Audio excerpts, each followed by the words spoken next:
Hello दोस्तों, मेरा नाम है Tanveer and I am the corporate SAP trainer and job provider. और आज की वीडियो को रिकॉर्ड करने का जो पर्पस है वो आपको स्क्रीन से आइडिया लग रहा होगा, बेसिक्स ऑफ एसएपी सॉफ्टवेयर।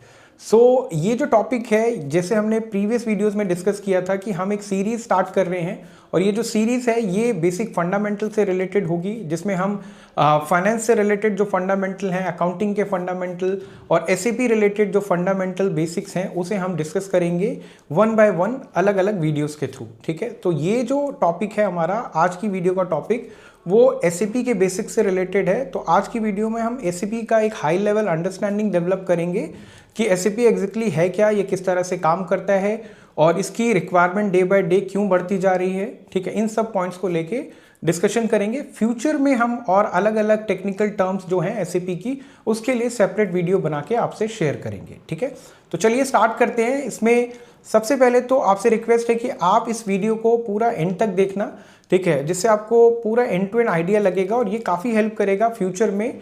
अगर आप मल्टीनेशनल कंपनी में इंटरव्यू देना चाहते हैं या फ्यूचर में आप बड़ी कंपनी को ज्वाइन करना चाहेंगे तो वहाँ पर आपको ये काफ़ी हेल्प करने वाला है। ठीक है, तो जो सबसे पहला पॉइंट है वो हम डिस्कस करते हैं, व्हाट इज़ एसएपी।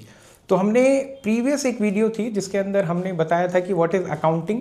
ठीक है, तो उसी से इसे रिलेट करते हैं कि नॉर्मली जो अकाउंटिंग मैंने आपको लास्ट वीडियो में समझाया था कि जो कंपनीज़ हैं वो कंपनी छोटी भी हो सकती है, बड़ी भी हो सकती हैं। ये कंपनीज जब अकाउंटिंग ऑपरेशन, जितनी भी ट्रांजैक्शंस होती हैं, सेल परचेज की, एक्सपेंसेस, इनकम की, वो सारी ट्रांजैक्शन को रिकॉर्ड करती हैं। ठीक है, एक सॉफ्टवेयर में। ठीक है, वो सॉफ्टवेयर जो है छोटी कंपनी टैली सॉफ्टवेयर यूज़ करती हैं और जो बड़ी कंपनीज़ हैं वो एसएपी या ऑरेकल यूज़ करती हैं। ऑरेकल को हम सेपरेट डिस्कस करेंगे। आज की वीडियो में हम एसएपी से रिलेटेड मेजर डिस्कशन करने वाले हैं। ठीक है, तो टैली जो मैंने आपको बताया, टैली छोटी ऑर्गेनाइजेशन में, डोमेस्टिक ऑर्गेनाइजेशन में जिनका लेवल ऑफ जो ऑपरेशन है वो लिमिटेड रहता है, टर्नओवर लिमिटेड रहती है, ज़्यादा नहीं होती, तो वो कंपनीज जो हैं ज़्यादातर टैली पर अपने फाइनेंस एंड अकाउंटिंग ऑपरेशंस को परफॉर्म करती हैं।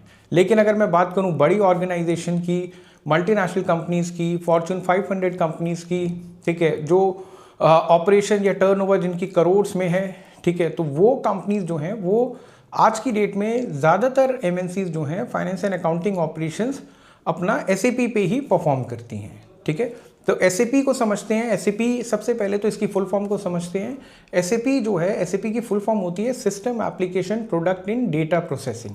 मतलब ऐसा सॉफ्टवेयर जो किसी भी ऑर्गेनाइजेशन में जो डेटा होता है, डेटा वो अकाउंटिंग फाइनेंस से रिलेटेड भी हो सकता है, प्रोडक्शन से रिलेटेड भी हो सकता है, वो आपका परचेज से रिलेटेड भी हो सकता है, वो आपका सेल्स से रिलेटेड भी हो सकता है।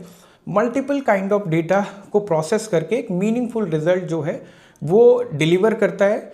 ठीक है, दूसरी चीज़ जो है, एसएपी आज की डेट में ज़्यादातर मल्टीनेशनल कंपनीज इसीलिए फॉलो करती हैं या इसीलिए उसे इम्प्लीमेंट करती हैं क्योंकि इसके ऊपर कंट्रोल जो है, मतलब जो डेटा को मैनेज करना, उसे कंट्रोल करना थोड़ा इजी हो जाता है। ठीक है, अब दूसरे पॉइंट पे बढ़ते हैं कि why SAP is important to learn. ठीक है, कि आपके लिए एसएपी लर्न करना या एसएपी सीखना, एसएपी की टेक्निकल एक्टिविटीज़ की नॉलेज होना, ठीक है, एसएपी का प्रैक्टिकल एंड थियोरेटिकल अंडरस्टैंडिंग होना, वो क्यों इंपॉर्टेंट है। देखिए, आज की डेट में मैं आपको बता दूं कि जैसे मैंने आपको पहले भी बताया कि ज़्यादातर एमएनसीज अपने जो बिजनेस ऑपरेशंस हैं वो एसएपी सॉफ्टवेयर पे परफॉर्म कर रहे हैं, अपना डेटा जो है वो एसएपी सॉफ्टवेयर पर मैनेज कर रहे हैं। ठीक है, तो इसीलिए अगर आप ज्वाइन करना चाहते हैं फ्यूचर में किसी भी बड़ी अच्छी मल्टीनेशनल कंपनी को, तो आपको जो है एसएपी सीखना आपके लिए मैंडेटरी हो जाएगा। तो ये डिपेंड करता है आपके लिए कि अगर आप छोटी ऑर्गेनाइजेशन को ज्वाइन करना चाहते हैं, छोटी ऑर्गेनाइजेशन में ही रहना चाहते हैं, वहीं अपना करियर स्टैब्लिश करना चाहते हैं, तब आपके लिए एसएपी रेलेवेंट नहीं है। बट अगर आप प्लान कर रहे हैं बड़ी ऑर्गेनाइजेशन का, ठीक है, तो आपको एसएपी में मूव होना पड़ेगा, एसएपी रिलेटेड एक्टिविटीज़ सीखनी पड़ेंगी। ठीक है, इसके अलावा यहाँ पर एक पॉइंट और मैंने मेंशन किया है, software use by companies to manage everything. ठीक है, तो ये मैंने इसलिए पॉइंट मेंशन किया है क्योंकि जो टैली सॉफ्टवेयर है, ठीक है, टैली से इसे कंपेयर करता हूँ कि टैली सॉफ्टवेयर जो है normally finance and accounting operations को ही मैनेज करने के लिए, हैंडल करने के लिए यूज़ होता है। लेकिन जो एसएपी ऑपरेशन है या एसएपी सॉफ्टवेयर जो है, एसएपी क्या करता है, एसएपी एक ऑर्गेनाइजेशन के मल्टीपल डिपार्टमेंट्स, ठीक है, मल्टीपल डिपार्टमेंट्स कि मल्टीपल एक्टिविटीज़ को मैनेज करने के लिए यूज़ होता है। जैसे ये आपका finance and accounting related activities भी हैंडल करेगा, ये आपका परचेज रिलेटेड एक्टिविटीज़ को भी मैनेज करेगा, ये आपका प्रोडक्शन से रिलेटेड एक्टिविटीज़ को भी मैनेज करेगा, सेल्स एंड डिस्ट्रीब्यूशन को भी मैनेज करेगा। तो इस तरह की HR रिलेटेड एक्टिविटीज़ भी हैंडल करेगा। तो इस तरह की ये मल्टीपल एक्टिविटीज़ जो है हैंडल करता है ये जो सॉफ्टवेयर है SAP। ठीक है, तो होप कि आपको ये क्लैरिटी मिली होगी कि ये सब कुछ एक तरह से एक ऑर्गेनाइजेशन के अंदर सब कुछ मैनेज कर लेता है। ठीक है, अब चलते हैं। ठीक है, यहाँ तक हमें एक हाई लेवल ओवरव्यू मिला। अब नेक्स्ट स्लाइड पे चलते हैं और समझते हैं कि वाई कंपनीज यूजेस SAP, कि जो कंपनीज हैं खासकर बड़ी कंपनीज जो हैं वो SAP यूज़ क्यों कर रही हैं। तो सबसे पहला पॉइंट जो है वो है मैनेज वॉल्यूम। ठीक है, तो आपको जैसे मैंने शुरू में भी बताया कि ये जो SAP सॉफ्टवेयर है वो छोटी कंपनीज यूज़ नहीं करती, बड़ी ऑर्गेनाइजेशन यूज़ करती हैं। और बड़ी ऑर्गेनाइजेशन मल्टीनेशनल कंपनीज का यूज़ करने का एक बड़ा रीज़न है कि वहाँ पर नंबर ऑफ ट्रांजैक्शंस का वॉल्यूम जो है बहुत हाई रहता है। वो डेली बेसिस पे लैक्स ऑफ ट्रांजैक्शंस और ऑपरेशंस जो है परफॉर्म होते हैं। तो इसी वजह से कोई छोटा मोटा सॉफ्टवेयर जो है उन ट्रांजैक्शन को, इतने वॉल्यूम को मैनेज नहीं कर सकता। SAP एक ऐसा सॉफ्टवेयर है जो वॉल्यूम को मैनेज कर लेता है।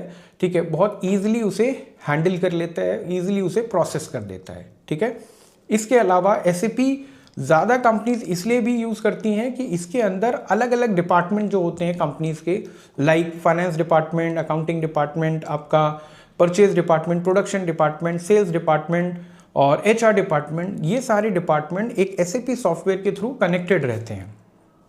इसका मतलब ये है कि अगर एक डिपार्टमेंट को दूसरे डिपार्टमेंट से कोई डेटा या इन्फॉर्मेशन चाहिए, ठीक है, तो वो डेटा और इन्फॉर्मेशन जो है वो एक्सेस कर सकता है। ठीक है, नॉर्मली तो SAP के अंदर क्या है, राइट्स जो है रिस्ट्रिक्टेड रहते हैं।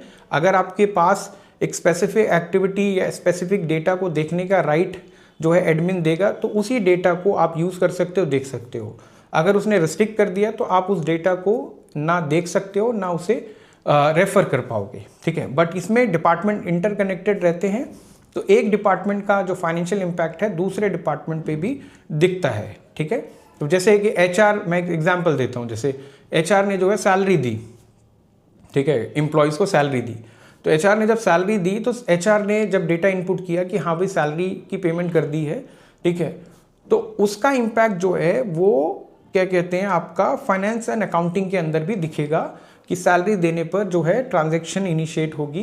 ठीक है, डेबिट क्रेडिट से रिलेटेड एंट्री पोस्ट होगी। तो इस तरह से ये डिपार्टमेंट इंटरकनेक्टेड होते हैं और उनका इम्पैक्ट जो है वो दिखता है। ठीक है, SAP के अंदर।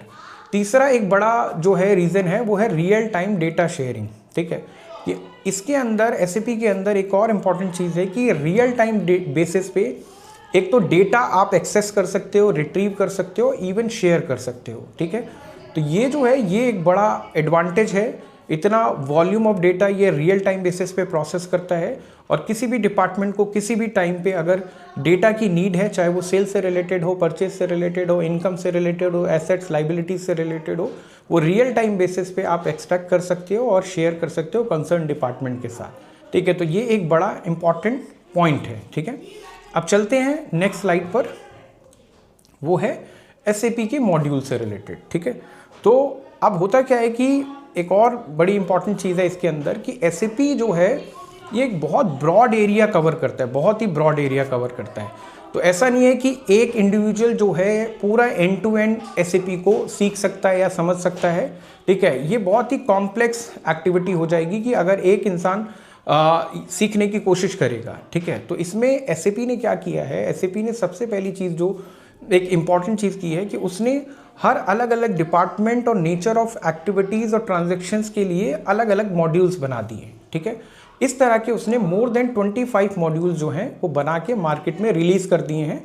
ठीक है, अब जैसे मैं एक एग्जांपल देता हूँ कि एक जो है अगर फाइनेंस एंड अकाउंटिंग ऑपरेशंस की बात करें तो उसके लिए SAP ने एक अलग से मॉड्यूल बना दिया है, SAP FICO मॉड्यूल। ठीक है, तो FICO मॉड्यूल बना है FI एंड CO से। FI stand for financial, CO stand for controlling. तो CO जो है वो कंट्रोलिंग का मतलब अगर सिंपल लैंग्वेज में बोलूँ तो कॉस्टिंग से रिलेटेड जो है एक्टिविटीज़ इसमें कवर होती हैं। ठीक है, तो SAP ने फाइनेंस से रिलेटेड FI मॉड्यूल बनाया है और कॉस्टिंग से रिलेटेड CO कंट्रोलिंग मॉड्यूल बना दिया। ऐसे ही प्रोडक्शन को मैनेज करने के लिए प्रोडक्शन प्लानिंग पीपी मॉड्यूल बना दिया है। ऐसे ही मटेरियल को मैनेज करने के लिए मटेरियल मैनेजमेंट मॉड्यूल बना दिया है, एमएम मॉड्यूल। इसी तरह से सेल्स एंड डिस्ट्रीब्यूशन एक्टिविटीज़ को मैनेज करने के लिए एसडी मॉड्यूल बना दिया है। तो इस तरह के मल्टीपल मॉड्यूल्स जो हैं एसएपी के अंदर बना दिए गए हैं, क्रिएट कर दिए गए हैं, इवन मार्केट में ऑपरेशंस में हैं। ठीक है, इसके बाद इसके अंदर जो मॉड्यूल्स हैं वो दो पार्ट में, मेजर दो पार्ट में डिवाइडेड हैं। पहला पार्ट है फंक्शनल मॉड्यूल का, जो बिजनेस ओरिएंटेड रहता है। बिजनेस से रिलेटेड एक्टिविटीज़ इसमें कवर होती हैं, ज़्यादातर ऑपरेशनल एक्टिविटीज़ होंगी, अकाउंटिंग से रिलेटेड होंगी, सेल्स परचेज से रिलेटेड होंगी, एचआर से रिलेटेड होंगी। ठीक है, लेकिन दूसरा जो एक मॉड्यूल का टाइप है वो है टेक्निकल मॉड्यूल। ठीक है, टेक्निकल मॉड्यूल जो रहता है वो आईटी और प्रोग्रामिंग ओरिएंटेड मॉड्यूल है। ठीक है, कि एसएपी के अंदर कोई नया कोई डेवलपमेंट करना है, एसएपी के अंदर कोई नए बैकएंड से कोई रिपोर्ट इस तरह की एक्सट्रैक्ट हो जाए जो क्लाइंट को एक और बेटर यूज़र एक्सपीरियंस दे, कोई भी डेवलपमेंट इम्प्रूवमेंट की नीड जो है वो एसएपी के आईटी और प्रोग्रामिंग ओरिएंटेड मॉड्यूल जो टेक्निकल मॉड्यूल हैं उसके थ्रू परफॉर्म होती हैं। मैं अगर एग्जांपल दूं तो बेसिस एक BASIS बेसिस एक मॉड्यूल है, ABAP एक और मॉड्यूल है जो टेक्निकल मॉड्यूल की कैटेगरी के अंदर कवर होते हैं। ठीक है, तो हमें ये समझ में आ गया कि दो तरह के मॉड्यूल है, फंक्शनल मॉड्यूल और टेक्निकल मॉड्यूल। ठीक है, अब चलते हैं नेक्स्ट स्लाइड पर। नेक्स्ट स्लाइड है हमारी हु यूजेस एसएपी। ठीक है, तो ये जो है वही चीज़ मैं फिर से रिपीट कर रहा हूँ कि जो एसएपी है वो आज की डेट में मार्केट में लीड कर रहा है। More than approx 4 lakh companies जो हैं और 180 प्लस कंट्रीज़ के अंदर एसएपी सॉफ्टवेयर को यूज़ करती हैं अपने बिजनेस ऑपरेशंस को परफॉर्म करने के लिए। बिजनेस ऑपरेशन बोल रहा हूँ, सिर्फ फाइनेंस एंड अकाउंटिंग नहीं बोल रहा हूँ। तो आपको समझना पड़ेगा कि एक ऑर्गेनाइजेशन, एक कंपनी के एंड टू एंड ऑपरेशंस को ये हैंडल करता है। ठीक है, सिर्फ अकाउंटिंग को नहीं करता। और कंपनीज कितनी है? मोर देन 4 लाख और 180 प्लस कंट्रीज़ में ये ऑपरेट होता है। ठीक है, और आज की डेट में अगर मैं आपको हाई लेवल एक आइडिया दूं तो more than 90% of Fortune 500 companies जो हैं वो एसएपी पर ऑपरेट करती हैं। एसएपी ऑपरेशंस जो है और एसएपी के ऊपर ही अपने ऑपरेशंस को मैनेज करती हैं। ठीक है, तो फॉर्च्यून 500 अगर आपको नहीं पता तो मैं बता दूं, फॉर्च्यून 500 का मतलब है दुनिया की 500 बड़ी कंपनीज। तो फॉर्च्यून एक ऑर्गेनाइजेशन है जो on the basis of revenue हर साल कैटेगराइज करती है, रैंकिंग करती है कंपनीज की कि कौन सी कंपनी फर्स्ट रैंक कंपनी है, कौन सी दूसरी, तीसरी। तो आज की डेट में अगर बात करें, काफ़ी सालों से जो है फर्स्ट रैंक कंपनी जो है वो है आपकी वॉलमार्ट। तो वॉलमार्ट दुनिया की सबसे बड़ी कंपनी है। ठीक है, तो फॉर्च्यून 500 में उसकी फर्स्ट रैंक है। इस तरह की मल्टीपल बड़ी बड़ी कंपनीज हैं। तो ऐसी कंपनी जो फॉर्च्यून 500 कंपनीज में more than 90% companies SAP software use कर रही हैं। ठीक है, तो आप समझ सकते हैं कि कितना स्कोप जो है उसके लिए बढ़ जाएगा, उस इंडिविजुअल के लिए, उस कैंडिडेट के लिए, कि जिसने एसएपी की नॉलेज ली है, एसएपी ऑपरेशन जिसे प्रैक्टिकली एंड थ्योरेटिकली परफॉर्म करना आता है, जिसे एसएपी के टेक्निकल टर्म्स के बारे में पता है। तो ये सारी जो बातें हैं ये करियर पॉइंट ऑफ व्यू से काफ़ी इंपॉर्टेंट है। ठीक है, अब हम चलते हैं अपनी नेक्स्ट स्लाइड पर और डिटेल में इसे समझते हैं। हाँ, ये जो है ये आपके लिए बड़ी इंपॉर्टेंट होने वाली है, करियर इन एसएपी। ठीक है, तो ये जो है ये इसलिए मैं डिस्कस कर रहा हूँ क्योंकि हमारा जो कोर मोटिव है या कोर पर्पस है इन वीडियोस को क्रिएट करना, वो यही है कि किसी तरह से हम आपको हेल्प कर पाएँ, आपकी नॉलेज में वैल्यू ऐड कर पाएँ कि आप जो हैं आप वो सब एक्टिविटीज़ सीखें, वो सब नॉलेज गेन करें जो आपको हेल्प करे इंटरव्यू क्लियर करने में, इंटरव्यू फेस करने में, और एक कॉम्पिटिटिव एज प्रोवाइड कराए जिससे आप ईजिली इंटरव्यू क्लियर कर पाएँ और जो है बड़ी मल्टीनेशनल कंपनी को अच्छी सैलरी पर ज्वाइन कर पाएँ। ठीक है, तो आज की डेट में अगर आप एसएपी सीख लेते हैं, ठीक है, एसएपी की इंपॉर्टेंस या एडवांटेज क्या है वो इन 2 पॉइंट से मैंने एक्सप्लेन करने की कोशिश करी है। पहला है provide career opportunities and good salary. तो इसका मतलब ये है कि अगर आपके रिज्यूमे में एसएपी रिलेटेड एक्टिविटीज़ मेंशन है, आपके प्रोफाइल में एसएपी रिलेटेड एक्टिविटीज़ मेंशन है, आपको एसएपी का प्रैक्टिकल नॉलेज है, थ्योरेटिकल अंडरस्टैंडिंग है, तो आपका रिज्यूमे शॉर्टलिस्ट होने के चांसेस बढ़ जाएंगे। ठीक है, इसके अलावा अगर आप जो है SAP ट्रेंड हैं, SAP की नॉलेज है, तो comparatively non SAP trend candidate से सैलरी भी आपको ज़्यादा मिलेगी। और even non SAP trend candidate या फिर जिसे SAP की नॉलेज नहीं है, मेजॉरिटी ऑफ केसेस में तो उसका रिज्यूमे शॉर्टलिस्ट ही नहीं होगा, उसे छोटी डोमेस्टिक कंपनी ही शॉर्टलिस्ट करेगी। बट अगर SAP मेंशन है रिज्यूमे में, प्रोफाइल में, उसका एक्सपोजर है, आप उसकी नॉलेज को डिलीवर कर सकते हैं, उसकी नॉलेज को एक्सप्लेन कर सकते हैं इंटरव्यूअर के सामने, ठीक है, तो आप ये समझ लीजिए कि आपको बाकी लोगों से एक कॉम्पिटिटिव एज मिल जाएगा और आपको जो है आपके शॉर्टलिस्ट होने के और सेलेक्ट होने के चांसेस बढ़ जाएंगे। इसके अलावा फुलफिल एलिजिबिलिटी क्राइटेरिया, मैंने एक और पॉइंट लिखा है, वो क्या है इसे समझते हैं।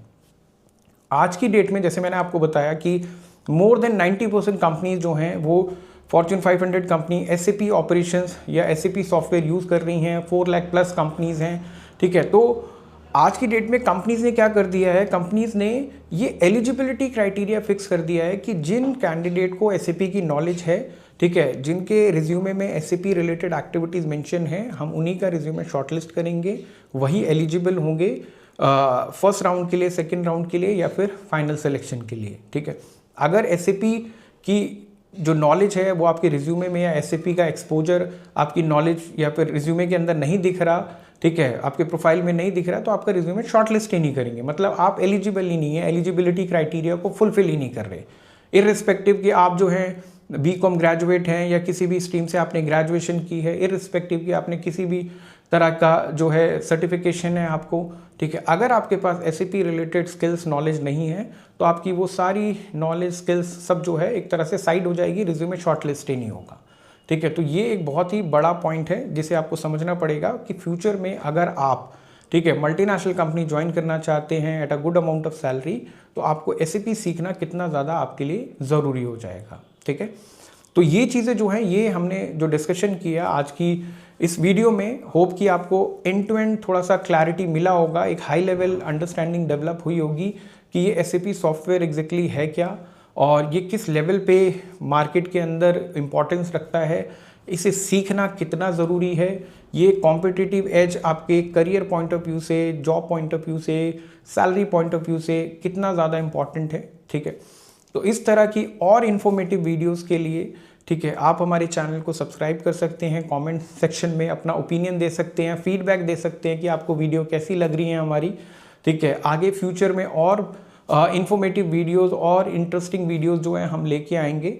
होप कि आपको ये वीडियो अच्छी लगी होगी। Thank you so much, thanks a lot.